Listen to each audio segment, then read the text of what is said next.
All right, good evening. I would like to call to order the Tuesday, March 11th meeting of the Common Council. It is 7 p.m.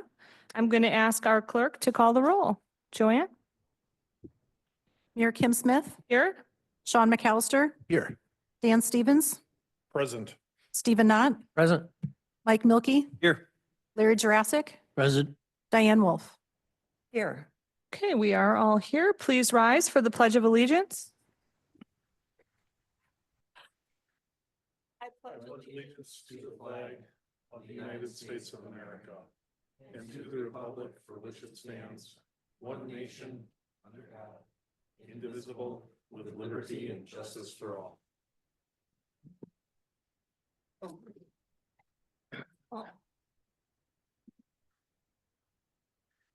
Thank you for that. Next up, the rules of the City of Onalaska Common Council and its subcommittees. This is a harassment-free forum. The City Council and its subcommittee meetings shall be conducted in a courteous manner. Citizens, council, and committee members shall be allowed to state their positions in an atmosphere free of slander, obscene remarks, or threats of violence. Sufficient warnings may be given by the sergeant at arms or the chair at any time during the remarks. And in the event that any individual shall violate the rules of decorum as set forth, such person may then be cut off from comment or debate. Item number 4 is public input.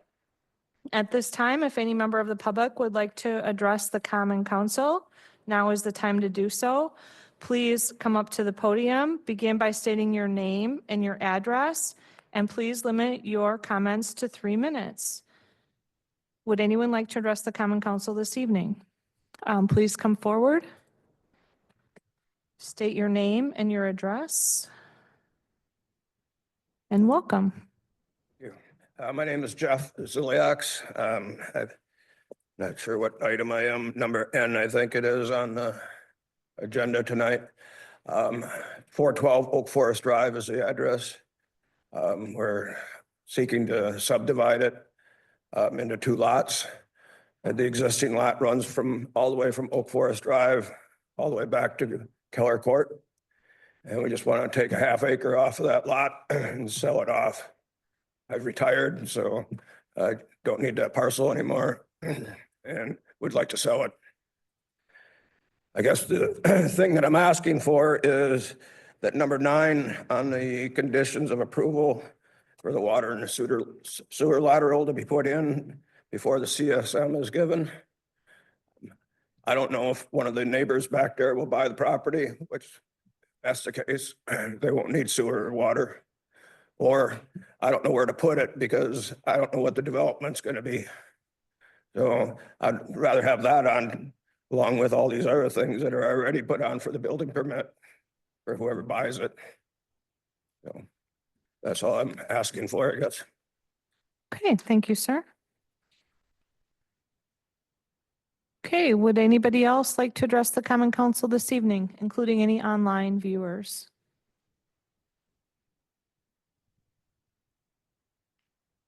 Second call. If anyone in the room or online would like to address the Common Council, now is the time to do so. Third and final call for anyone else wishing to address the Common Council this evening. Not seeing or hearing anyone, the public input is now closed. And I will now turn to item 5, the report from the mayor. We do have a Red Cross presentation and proclamation included in your packet. You'll see the Red Cross proclamation, similar to what we have done in past years, recognizing the American Red Cross for their importance to their community. And I'd like to call up John Hanedel to give a brief presentation, and after which I will present him with the proclamation. John, you can just speak up into the mic, and then when you're done, I'll come give you the presentation. Thank you, Mayor. Welcome. Yeah, I'd like to thank you first off on behalf of the Red Cross for making this proclamation this evening. We really appreciate it. I recently took over the role of community volunteer leader in this area for the Red Cross, so I get the honor of coming and speaking with you for a moment tonight. Just a couple of things I want to share. First is basically kind of the activities or our involvement in the city of Onalaska during 2024. We responded to two disasters, which were both home fires, I believe. We assisted two families during those disasters. We also made 43 homes safer by installing 88 smoke alarms in residences within the city of La Crosse. Actually, a program not a lot of people know the Red Cross has, so it's one we're trying to promote and get the word out more on. We completed 34 blood drives, collected 666 units of blood within the city in 2024. We did different types of training, whether it be first aid, CPR, AED, lifeguarding, water safety for almost 200 individuals last year in the city. And then we also provided services to the armed forces, 14 services to the armed forces, and we have 9 citizens of the city who are Red Cross volunteers. So we really appreciate, the involvement of residents of the city, both in, participating in blood drives, reaching out to us about the home fire safety program, and also the volunteers who spend their time with the Red Cross. Also want to just give a little shout out to Fire Chief Fletty. We've had a great experience working with him over the past year. And I know the fire that just occurred yesterday, I know we responded to, and fire department does a great job reaching out to us and letting us know when those things happen so we can try to get on site and help the citizens that are going through those struggles. They've also been very helpful as a partner on that smoke alarm program. And we do have an event coming up on April 12th where we're going to be doing a large one-day event, partnering with several of the area fire departments, including Onalaska Fire Department, to get out and put in more smoke alarms, really targeting the mobile home parks throughout the county for that event in about a month. So that's what I had to share this evening. Okay, thank you. And within the proclamation, I did declare March 2025 as American Red Cross Month, and encourage our citizens to reach out and support the humanitarian mission of the Red Cross. They are doing a lot of good work in our community. So thank you for coming today, John. Yeah, thanks.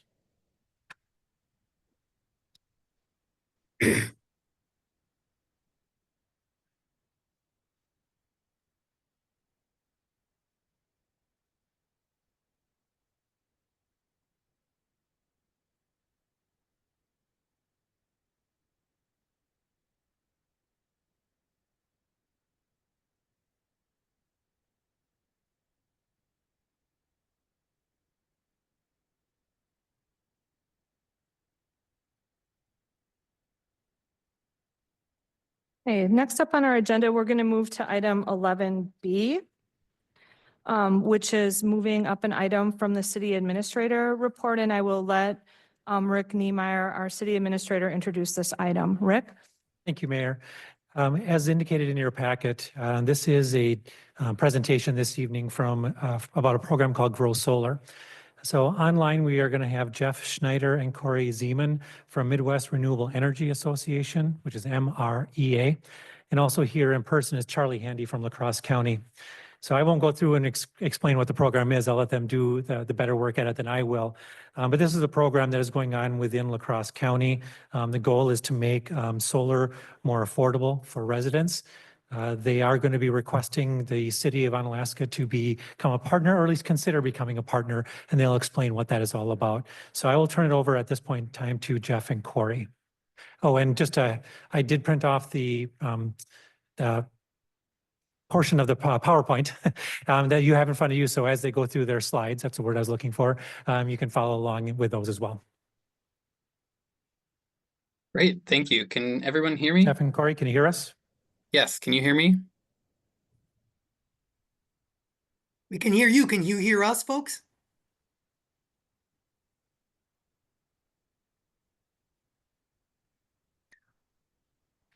We're not hearing any response, folks. Can you hear us? We cannot hear you. Hey. We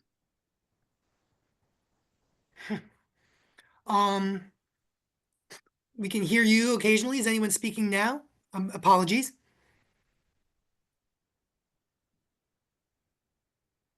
Sorry, folks. Audio is working on our end. I'm presuming that it's something to do with the presentation, and the screen sharing in your space. Like on here.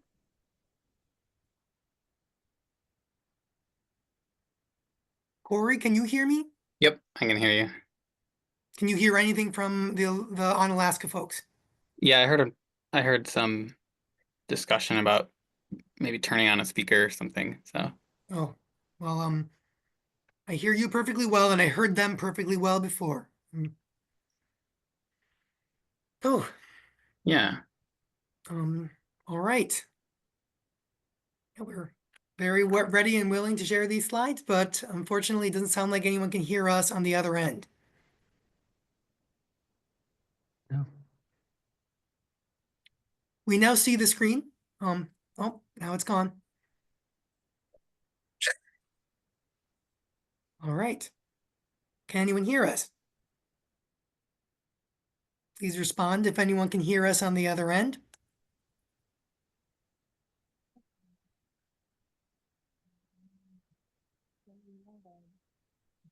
Testing, can anyone hear us? Please respond if you can.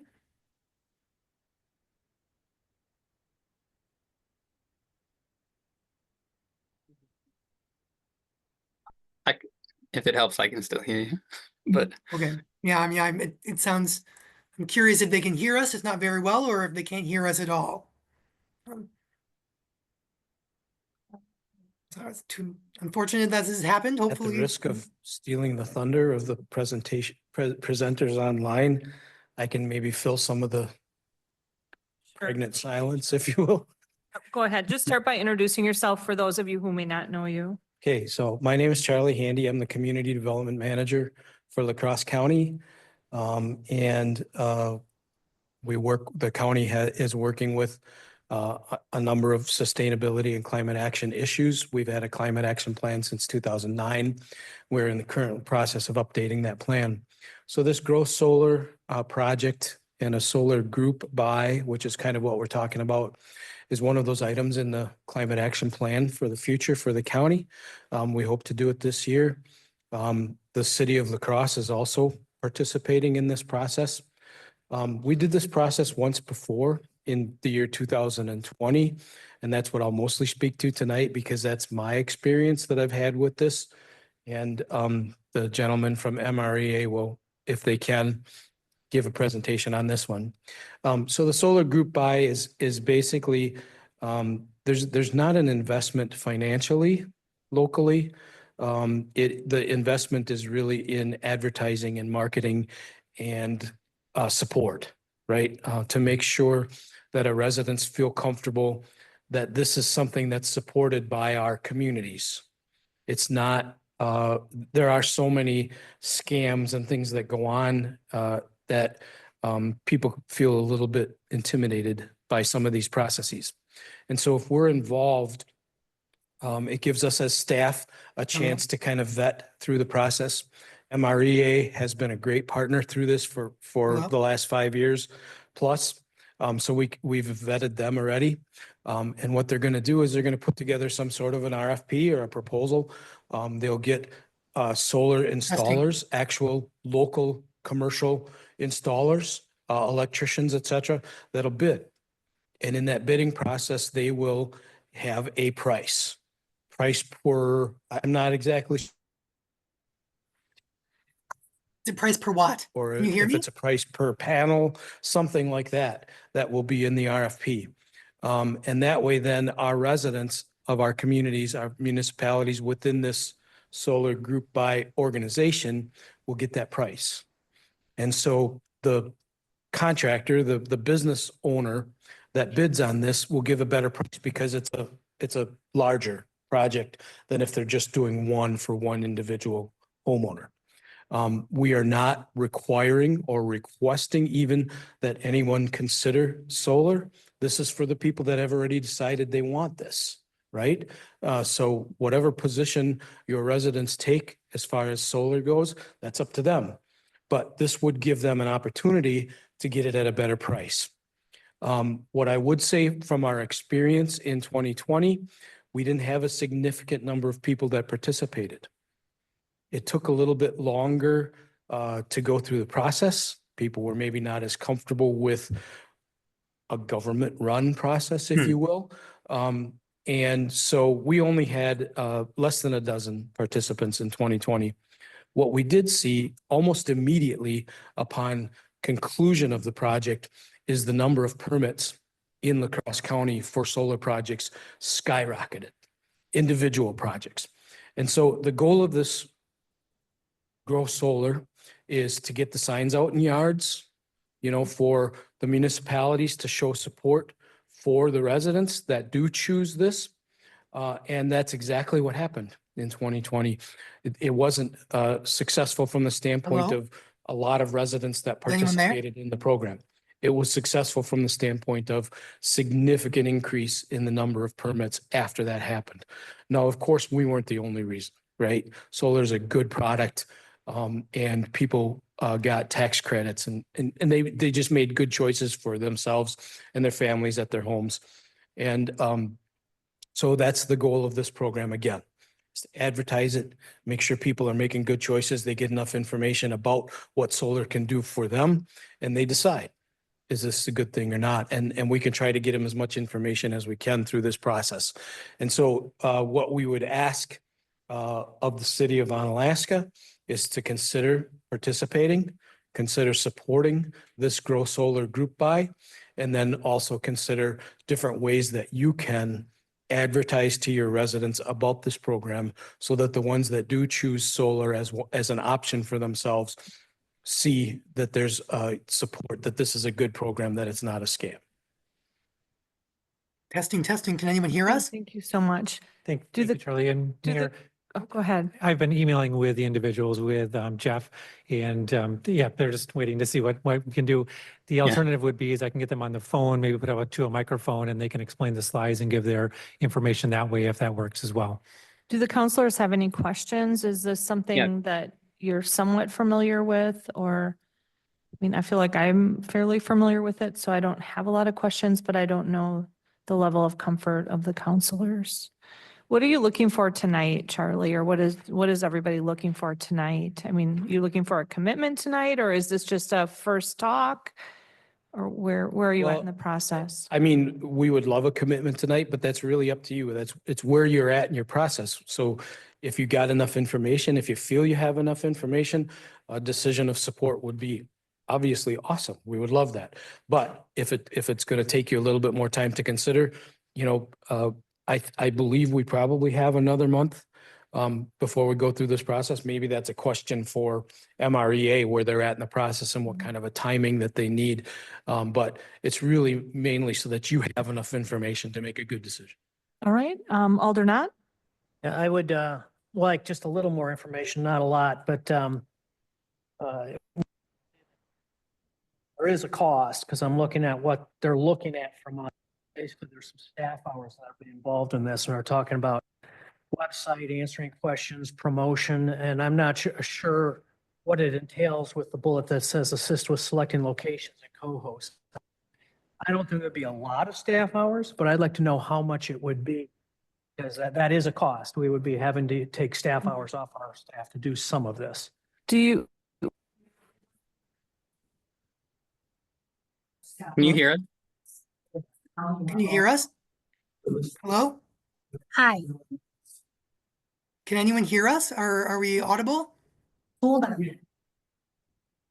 Oh, sounds like progress. Great. Yeah, it sounds like it's in progress. Hopefully we can address you folks. Sorry.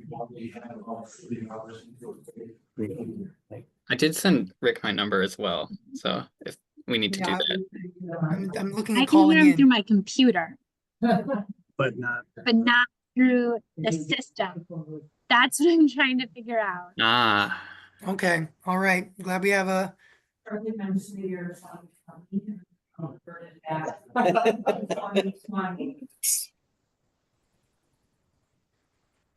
let us know if we should keep talking, if that helps at all. Do change that microphone part, change that back to that. Every time I go back to it, it won't work. It only works if I do it through my computer. Even for the microphone. Because they can hear us. right. it came through the sustainability committee. I was on the committee. Okay, I guess answer my question. Alder Stevens? Just to build on Alder Knott's point, I was going to ask what the nature of the commitment was, and if it's a little at a time, I think perhaps we can deal with that, but I'd like to know from the city administrator is who at the city specifically would be handling this and how would that time be managed? Sure. We haven't had the conversation as to who that would be specifically as of yet. I know when this first came out, I did have Katie Espenson kind of participate in a meeting to get some additional information, which she provided to me.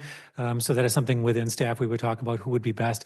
The reason I say that is because we have some who maybe deal with the planning side of it, like Katie does, but there's others who deal with the social media aspect of it. So it may not just be one person that's going to be the person that does it all. The duties might be spread out a little bit based on what is being requested. And from your understanding of the program, I mean, we have the time and the human capacity to deal with this? I do believe so. And even based on what Mr. Handy said in regards to the time that they're anticipating, I believe that that is something that is doable within the city. Yeah. Okay, Alder Not. Yeah, I just like to see it definitively figured out before I would want to commit, because I know that there's already discussions about limitations on staff hours and where we might want to go with the size of our staff in the future. And if we're going to be adding more on, I want to know how much it is. Yeah. Certainly. And I do think that the folks from MREA were going to address that as well. So.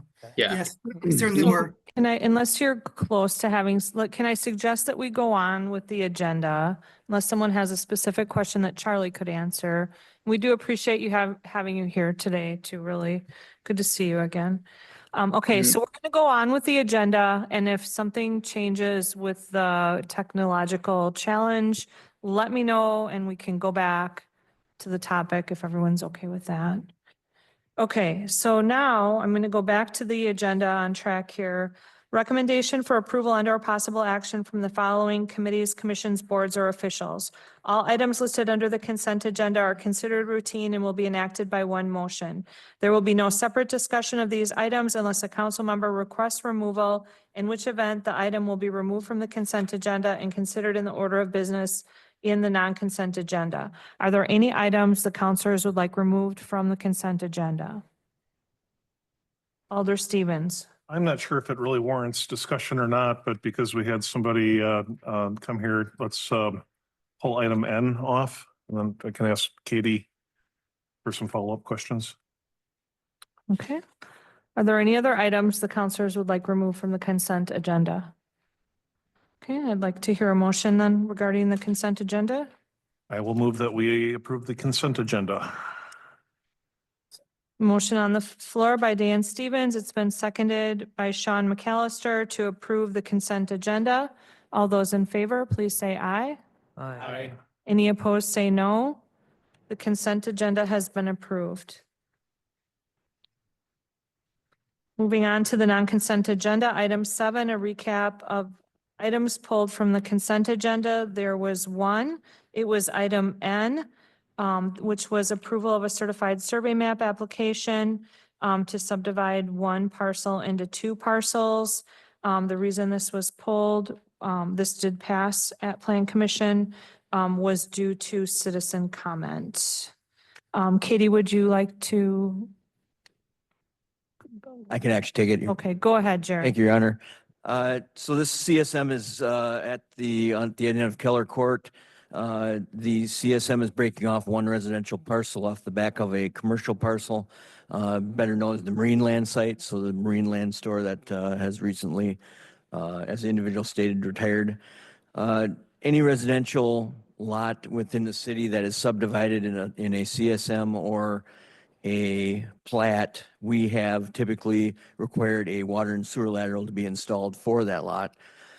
Typically, a residential lot, someone is not looking to see if there's a water and sewer lateral when they're buying it. Typically, we know exactly what size it is, and we put those costs on the subdivider to put them in. With that, we also look at whether that lot, is buildable or not. We have the kind of same thing. We got 7 lots getting split off on Greens Coulee Road. So that's the same thing. Does the subdivider put the water and sewer laterals in or not? I do bring up the point the individual brought that one of the neighbors may buy the lot, but at some time, hopefully in the future, whether it's 10 years or 30 years, we have lots that are eventually sold and are built on, so it's been typical city practice to require water and sewer laterals to be installed at the time of the subdivision. Thank you for that. Alder Stevens? This lot is probably within about 100 yards of my house, and so the topography of where this is, if it's where I think it is, it's a very steep natural berm. Like, is a lot buildable? Yeah, it does go up, the lot, the reason for, if you look at the plan commission packet, it has a kind of a weird lot line that's kind of angled that follows the contour in that, area, and it does go uphill from Keller Court before it drops back down, so there is elevation difference down to the commercial business, but I believe that lot is buildable. Okay. Yeah, I don't have it's any. very wooded right now. Obviously, if someone's going to build on it, they'd have to remove a lot of vegetation off the lot.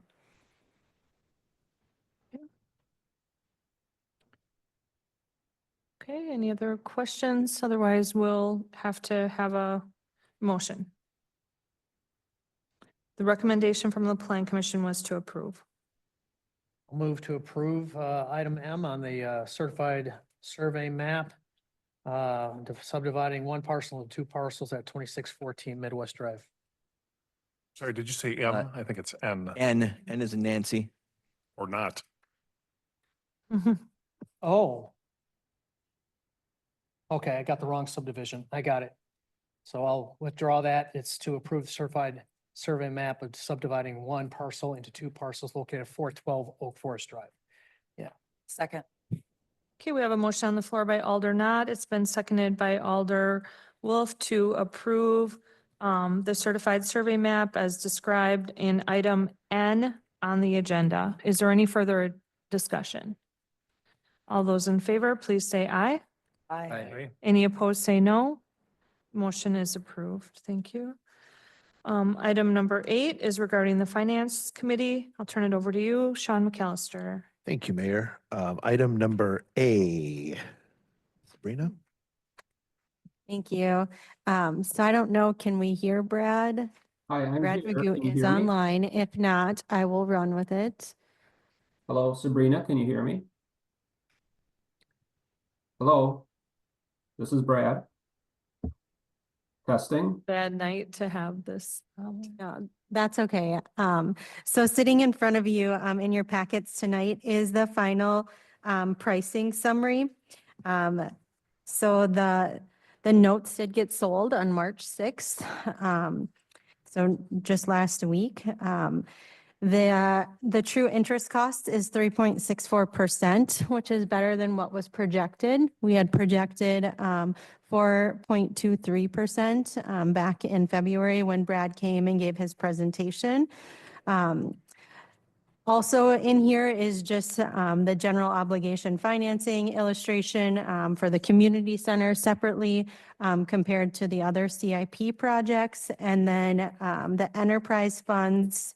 Then behind that is a copy of our Moody's rating. We did stay at an AA2. They talk about our strengths, some of the challenges, which we've talked about before, just the state imposed levy limits, restricting revenue raising flexibility. But other than that, I don't really have too much else to present on. We will receive the bond. So I should say the note on April 1st. We should receive payment then. Thank you. Do you need a motion on anything tonight, or is that just FYI? Just an FYI. Okay, thank you. Any questions? From anybody? Just, could you repeat? Because we were expecting 4.1 and we got, was it 3.6? We were expecting 4.23%. And we ended up with the, and I lost my page, 3.64. So turbulent economic times is a good time to be selling municipal bonds. Is that? Yes. All right. Yes, for sure. I know when I did talk to Brad on the phone, he said that it's like a day by day, like you just don't know what's going to happen in the market. Thankfully, they picked a good day and we were able to lock in at a lower rate. That's huge. Cool. Thank you for that. Thank you for the good news.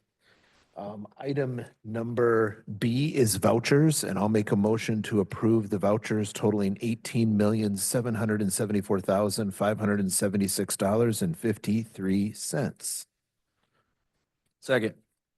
We have a motion by Sean McAllister. It's been seconded by Mike Milky to approve the vouchers. Is there any further discussion?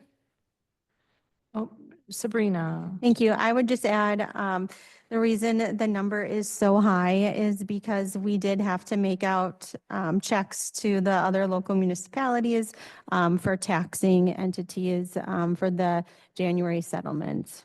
So that's why you see a large number here, as well as we made our first bond payments for the year. So all of our interest payments for our bonds. Okay, thank you for that. Any other questions or discussion? Okay, all those in favor of approving the vouchers, please say aye. Aye. Any opposed, say no. Motion carries unanimously. Thank you. Thank you. Item number C, 2025 General Fund Financials. Thank you. So next in your packet is, starting on page 17, is the general fund financials. First, starting with the balance sheet and then the budget report for the general fund. Again, we're only a month through, so there isn't anything that's too concerning at this point in time. Just comparing expenses from year to year. If I took a look at January 31st of 2024, we had 92.33% remaining. I'm looking at page 34 of expenses left to hit our budget. And as of January 31st of 2025, we're at 93.38. So slightly ahead of where we were in 2024. So all looks good. Thank you. I'll make a motion to approve the 2025 General Fund Financials as outlined by Sabrina. Second. Okay, we have a motion by Sean McAllister, been seconded by Diane Wolf. Is there any discussion on the financials? Not seeing any. All in favor, please say aye. Aye. Any opposed, say no. Motion carries unanimously. Thank you. Item number D, 2025 Omni Center Financials. Next in your packets, starting on page 35, is the Omni Center balance sheet, then followed by the Omni Center budget report. Again, only being 1 month through the year, it's hard to know where we're going to end. If we're comparing revenues to January 31st of 2024, we had 90.13% remaining to hit our total budgeted revenues. And as of 1/31 of 2025, we're at 89.82. So again, slightly ahead of where we were in 2024. Then taking a look at expenses. So on page 40, we at the end in January 31st of 2024, we had 95% remaining of total budgeted expenditures, and we're at 94%. So pretty comparable to 2024. Thank you. I'll make a motion to approve the 2025 Omni Center Financials as outlined by Sabrina. Okay, we have a motion on the floor by Sean McAllister. It's been seconded by Larry Jurassic. Is there any further discussion on the Omni Center financials? Not seeing or hearing any. All those in favor of approving these, please say aye. Aye. Any opposed, say no. Motion carries unanimously. Thank you. Item number E, Resolution 9-2025 to temporarily amend Policy 3.03 Insurance Benefits. Rick. Thank you. I can start out with this one. I know this was on the agenda last month, and there was a conversation about it. The city has a policy in regards to their insurance benefits, where the city will pay 80% of the premium. There's more technicalities to it, but we pay 80% of the premium, and then the employee pays 20%. Much like last year, we were able to modify that to go to 88% that the city paid and 12% that the employee paid.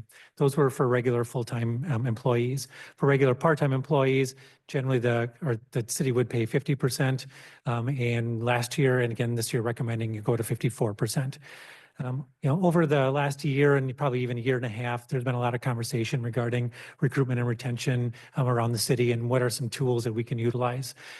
Wages aren't always an option when it comes to whatever our budgeting challenges are. This is an option for us to do something for our employees. It has a set beginning and a set end date, and we would use a set amount of money or set pot of money. So it would not be an ongoing operational challenge to complete this. So what we're asking the council to consider is adopting the resolution, which would make those changes, again, just temporary, starting in June of this year, going through the end of December. For those who have health insurance, it would be adjusted accordingly, as I just indicated. And for those who do choose not to take the insurance, there would be a one-time payout in December, assuming that they are eligible for insurance at that time. So that is kind of the gist of it. I'll turn it over to our HR director if she wants to add anything further that I might have missed out on.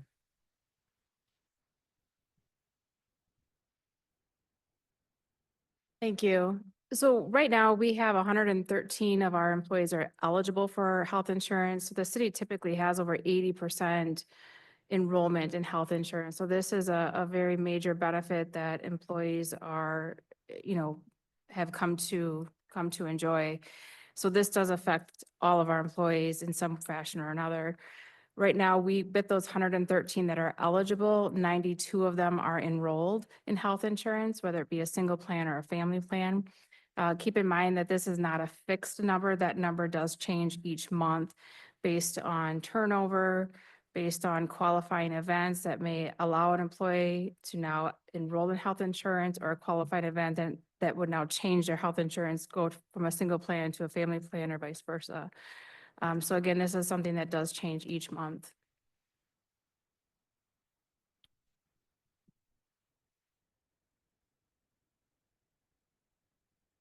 Sabrina, I didn't know if you had anything that you wanted to add from the financial piece of it.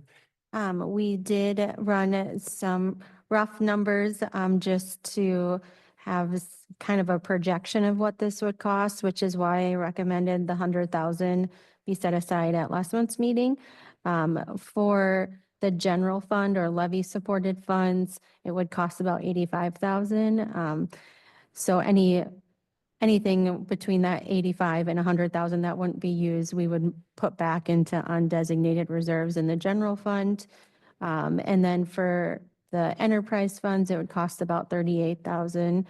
Again, it does change month to month as the person who reconciles the health insurance bill every month. It does change, qualifying events or hiring of new staff, et cetera.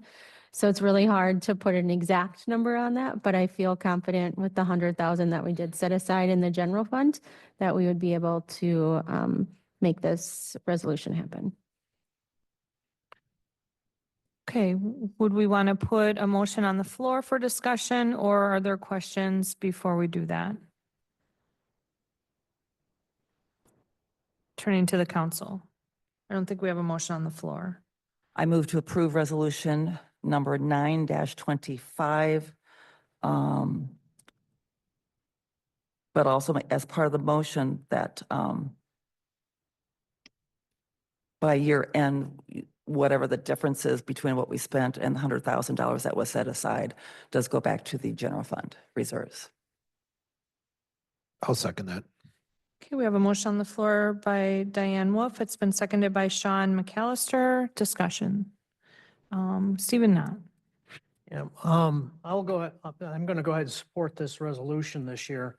And I know I did last year too, but I'm becoming a little anxious that this might be becoming a habit, because it's 2 years in a row where we're spending some of our excess revenues instead of saving and investing them. And I think that if this becomes a expectation in years out, that this is potentially a dangerous precedent to go down. Again, the whole idea is to keep ourselves solvent in the future, and we know we do have some budget constraints coming up. I will support it, but I starting to have some reservations on how we're spending our money this year.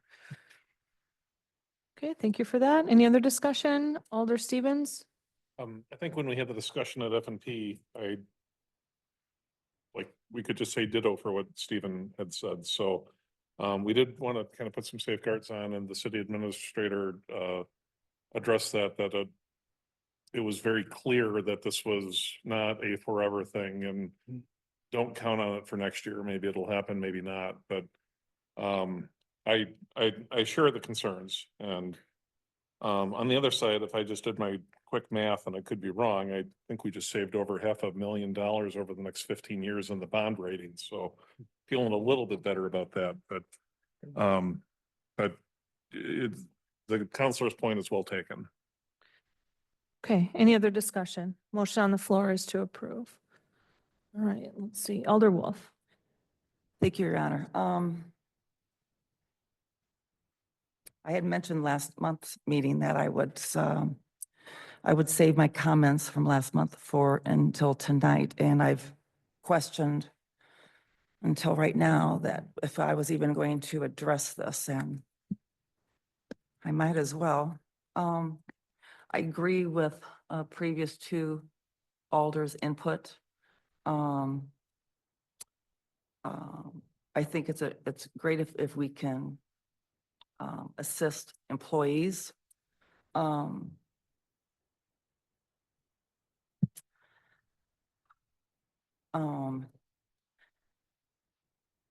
One concern that I have expressed here in the past, and I have talked with others in this room in the last several months, is that, we are looking at the possibility of a future referendum. And my biggest concern would be the optics of this. And there's a former alderperson who served within the last 5-6 years that talked about that, surpluses should go back to the taxpayers. I didn't agree with him at the time. I think the only time we've ever returned any dollars was maybe about 20 some years ago. Jared was here, and it had to do with sewer, water, something. And I can't remember if we got a credit on a tax bill or if we got a check, whatever it was. I think that's the only time that I remember that we've ever returned dollars. And I have to add to that, just because it's great that we did save dollars with a lower percentage, but I'm one to never spend my money that way, to go ahead and I saved money, so I can spend more. No, I grew up on a dairy farm. You save money for a rainy day, because you never know if your crop's going to make it that year. The other thing so getting back to the referendum situation, I think for those people in the community who hear that we spent whatever the dollar amount was last year, and say this year, I'm just going to round and say $175,000, just to throw out a figure. That's real dollars to our taxpayers, and we all work for the taxpayers. We work for our community. And I don't know how I'm going to be able to justify that for those people who start asking me that we went ahead and did this. I will support it. I supported it last year. I think I did. Yes. I will support it tonight. One thing, the second thing is that I have been hesitant to even say, but I have nothing to lose.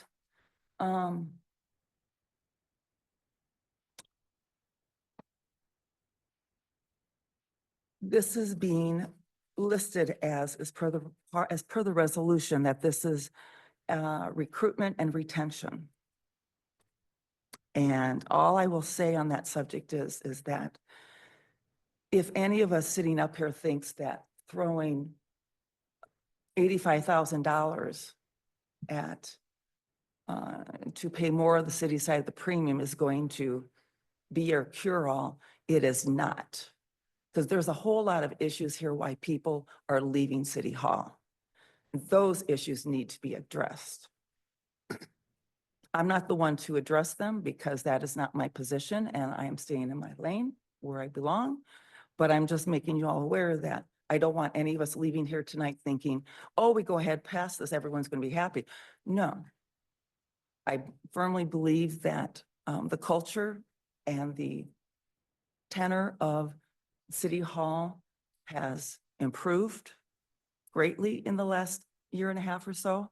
And I know that just from it being shared with me personally.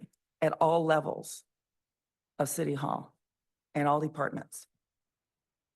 But there's a lot more work to be done. So I'll leave that there. Thank you, Your Honor. Okay, thank you. Motion on the floor is to approve. Is there any other questions or comments? Alder Nod. Yeah, very brief. Yeah, and actually, reference to recruitment and retention. Absolutely believe this can apply to retention because we're showing appreciation. I don't think it should be applying to recruitment at all because the primary word here is temporary. So somebody we're recruiting, they should not be looking at this as being there next year. Okay. Your Honor, could I have one more quick follow-up? I have a Sure. question. Thank you. Thank you. So whoever wants to answer, it's either finance or HR, or it could be city administrator. I just want to make sure that I fully understand this, that. So it starts, it's effective June through December. If there's any new employees that come on, whether it's part-time or full-time, I'm assuming that they also will be partaking in this or have this available to them, correct? I just want this mainly for the record also. Yes, that's correct. And it would be prorated. So if you started later, you have a 60-day waiting period before you can go on our health insurance.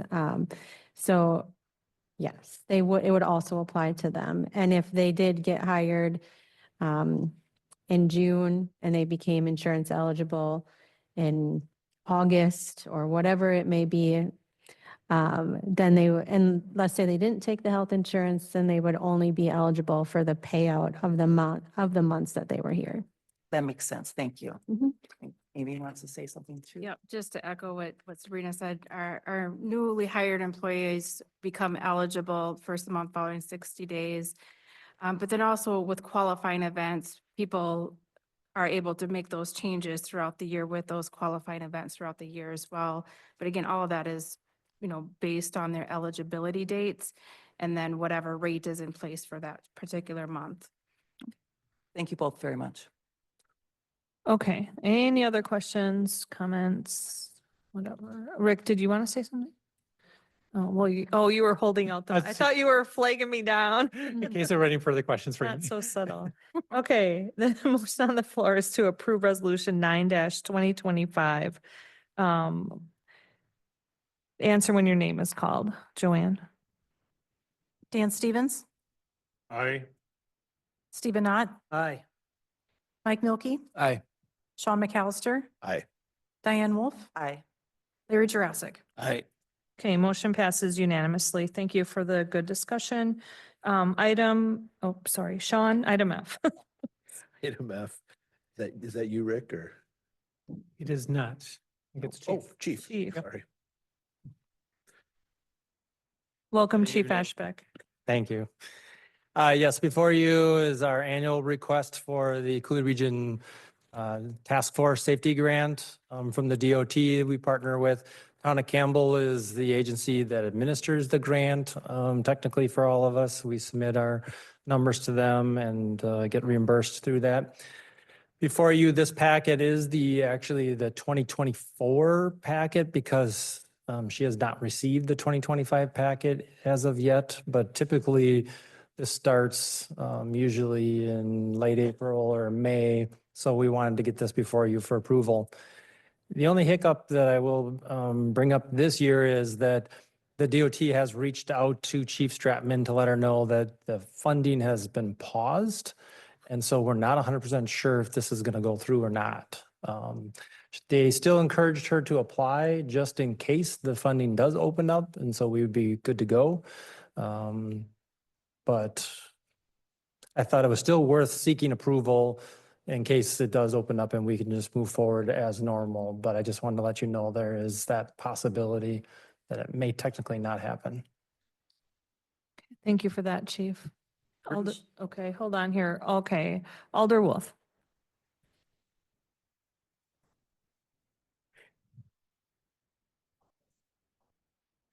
I think it's like a lot of the federal funding that you've heard has gotten paused. And so agencies that are administering it are, I guess, for lack of a better term, pausing it so that they know for sure that the money will be coming in before they grant, us to start expending those dollars. Yes. Okay, so what you're asking is for us to authorize you to move forward with applying for the grant if the opportunity presents itself?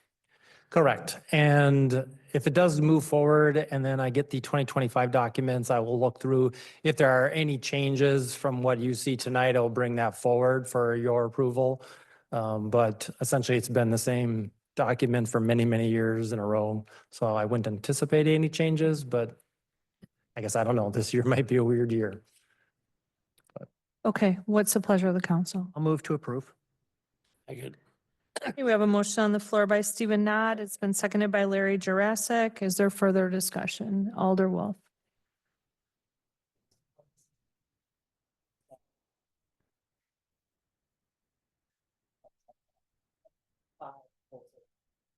Mic on, sorry. I need to say that again for Kirk. So I will be supporting this evening. I don't feel that there's a need to do an amendment to the motion, but just to get it on the record that if there are any changes to the 2025 proposal, that it will come before council. Thank you. Thank you. Any other questions or discussion from the council?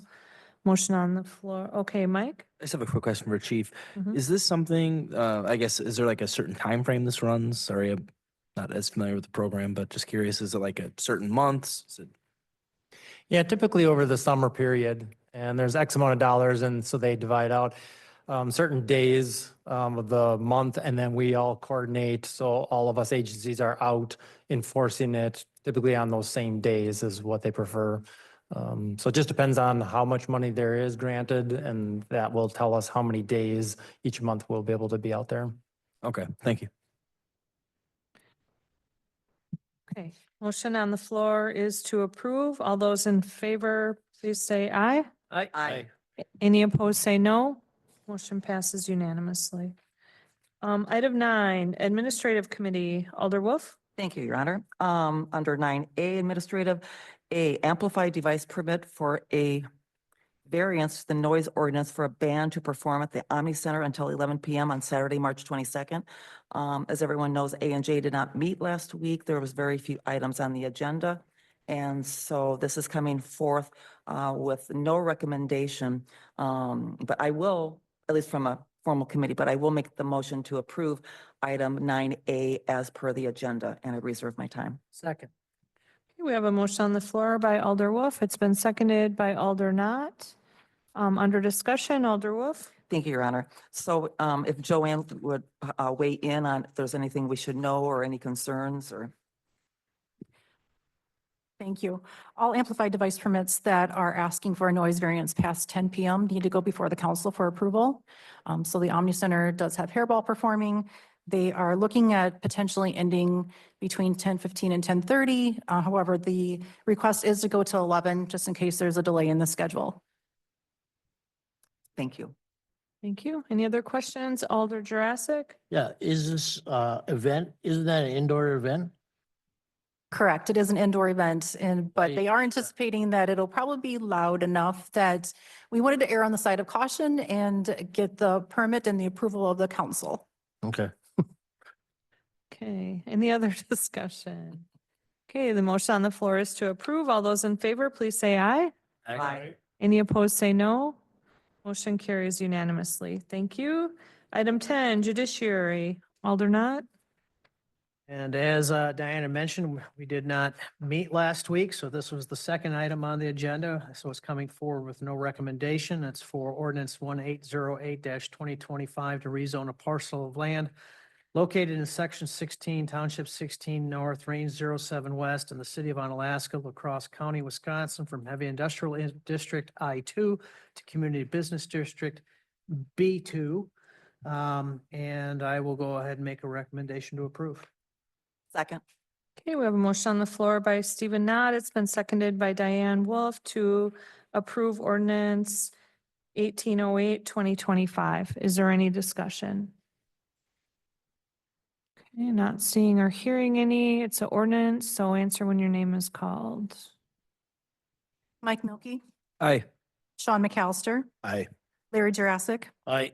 Diane Wolf, Aye. Dan Stevens, Aye.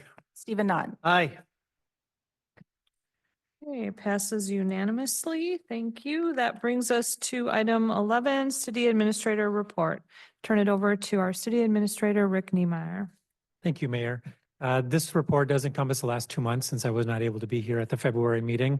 Again, I know you can read it, so I won't go over verbatim, but just want to touch on some highlights.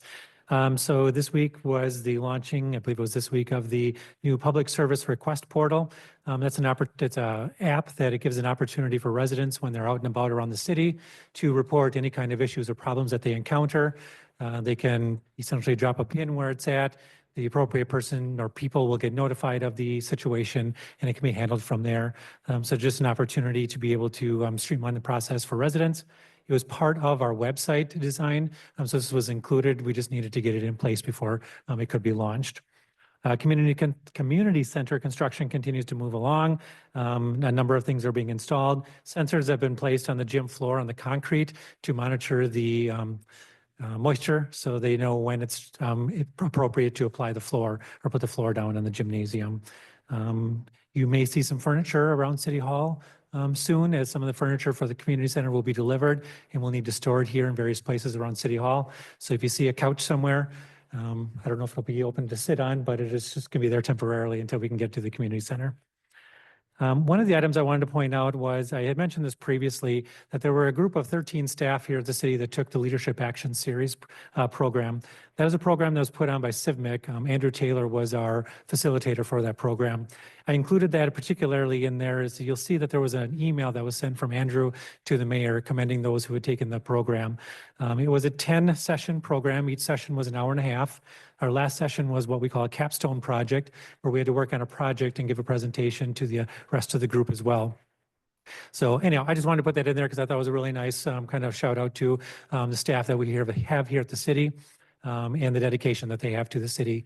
There's talk that they will be running this program again in the fall. It's all virtual, so we'll look at maybe getting some additional staff involved in that process as well. Excuse me. Grant writing, I mentioned that once before too. Heather Quackenboss, she was one of the individuals that helped us with our strategic planning. She had reached out to a number of organizations, including the city. She was teaching a class unexpectedly regarding grant writing. And so we have been, so the organizations met with the students. 3 students chose the city of Onalaska to work with. And so they will be looking at basically writing us a grant, like the back of everything. And so if we ever want to use that information to apply for grants, we can. We were asked to provide for one area that we want them to research. This is a public health class, and so they will be looking at different areas for our seniors for programming as the new community center is going to be open. The ERP system conversion is in process. If you ask most any staff members who are sitting here, they'll tell you that this has exponentially increased the number of meetings that they have, as well as the gathering of data. So it's a huge process. We knew it was going to be. So that is going on this year as we speak. Again, just want to say thanks to everybody who's helping out with that. It is a big project. Hairball was mentioned. That's coming up. Tickets are still available, so make sure you get your tickets. I had the opportunity to speak on WIZM Talk Radio last week. It was a kind of a fun experience. They gave me 15 seconds to talk about what was going on in the city of Onalaska, and then the rest of it was talking about the city administrator mayor set up as City of La Crosse is considering it. So it was fun. I enjoyed it. And then just a reminder, it's a special council meeting for Monday, March 17th at 5. That will be the presentation from SEH regarding the fire station or fire department study that was done. So that's going on Monday. And that's what I got. Thank you. Okay, any questions or comments from Rick's presentation? Want to know if corned beef and cabbage will be provided at the. Yeah, I know. I didn't catch that. That's a good point. That is It isn't really optimal. Green beer. Okay, that brings us to the end of our agenda. Item 12 is adjournment. Want to go back to 11A? Did we get it up? and running? Do we have anything else from 11A? I communicated with them and we will try this again in April, our April meeting. All right, yeah, I'm sorry that didn't work. Usually we get it eventually. Sometimes we don't have it right away, but usually we get it going eventually. So it's really disappointing. Even in but- 2020, we Yeah. eventually got it to work. Oh, well. All right, item 12, adjournment. Move to adjourn. Second. Motion by Stephen Knott, seconded by Larry Jurassic to adjourn. All those in favor, please say aye. Aye. Is anyone opposed? We are adjourned. The time is 8:01.